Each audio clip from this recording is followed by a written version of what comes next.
Hi everyone, I am back to read you an Easter story, but Alex wants to tell you some news. I lost my tooth. He lost his first tooth. Hooray! Right down there. And there's Jack. And I know a lot of you have lost teeth already, and Alex is in first grade, and this is his first one. But it's very exciting stuff, right? So the tooth fairy's coming tonight, and who pulled your tooth out?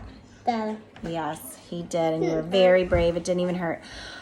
Okay, so before I read the story, I wanted to tell you a story about an Easter art project we were doing today. So we were doing, we were making some cute bunny rabbits, and and some of you might have done these bunny rabbits. Yeah, Dad is home. Awesome. Some of you might have done these bunny rabbits before because you're doing the Lock in the Fun art camp, but we did them today. And so here's Alex's, and then here's Max's, and we know Max likes to use the scissors, so he's chopping his all up. And here is Cam's. And you guys, I was working so hard on my rabbit, okay? I was working very hard on my cute Easter bunny. And everybody had left the table. Jack and Alex went to the park with Mr. Human. Max and Cam were playing in the living room. And I was still going. I was cooking dinner, but I was sitting at the kitchen table, and I was still going on my Easter bunny. It was taking me so long because I was working so hard, and I was concentrating, and I was doing my best. And then I got up to take the chicken out of the oven, and I came back to the table, and Cam decided he was going to help me out.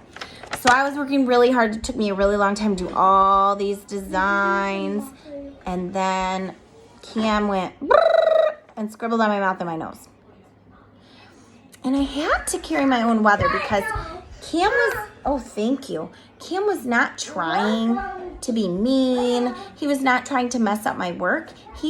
I think he was trying to help me because I think this is Cam's very best. It's his best work right now. That's how he colors.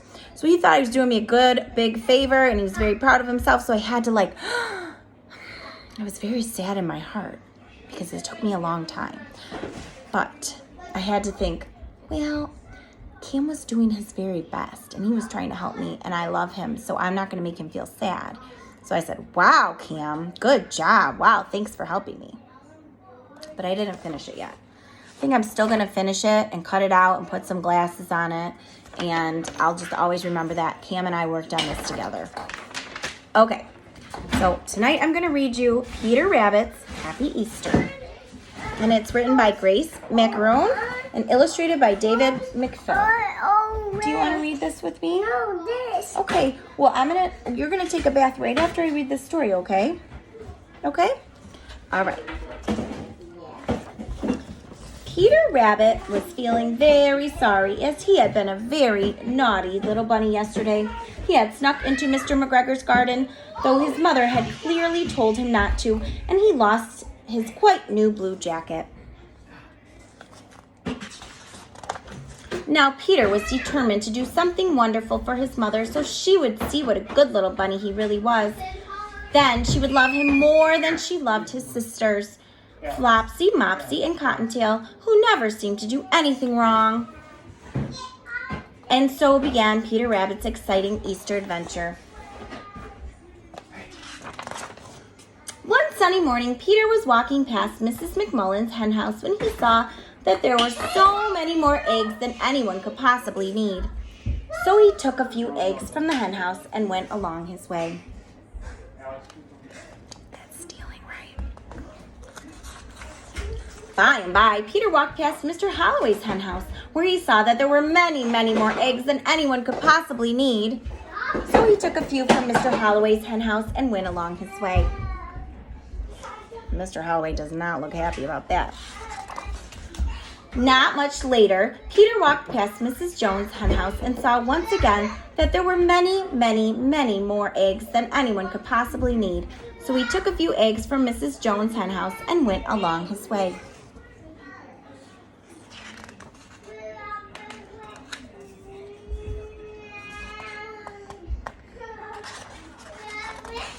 By noon, Peter had gathered an enormous number of eggs, which he carried to his home at the bottom of the very big fir tree.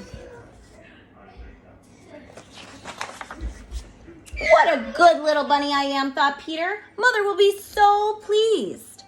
As you may have guessed, Peter was not the tidiest of little rabbits. As he tried to carefully stack the eggs against the wall, several open jars of paint, yellow, orange, red, purple, blue, and green, toppled over. And what a wonderful accident it was. The eggs were now decorated with all the colors of the rainbow. Wow. Very happy accident. Looks so beautiful. Presently, old Mrs. Rabbit returned from the baker's to find a house full of painted eggs. I gathered them just for you, Peter said. Now, my dear, said old Mrs. Rabbit, quite amazed by the inventiveness of her son's mischief. While I appreciate your good intentions, you should not take what isn't yours. You really must return these eggs to their owners.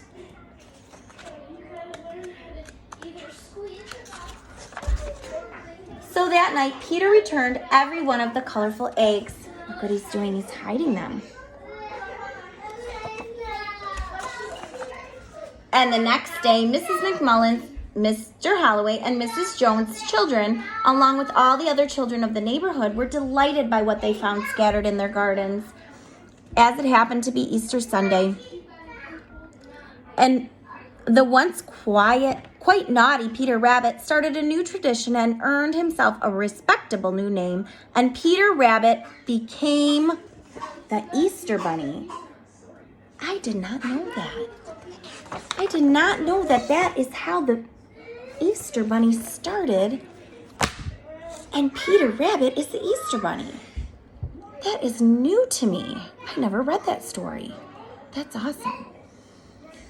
So that was a fun story, and I hope you guys are having a great day, and I will see you soon. Bye-bye.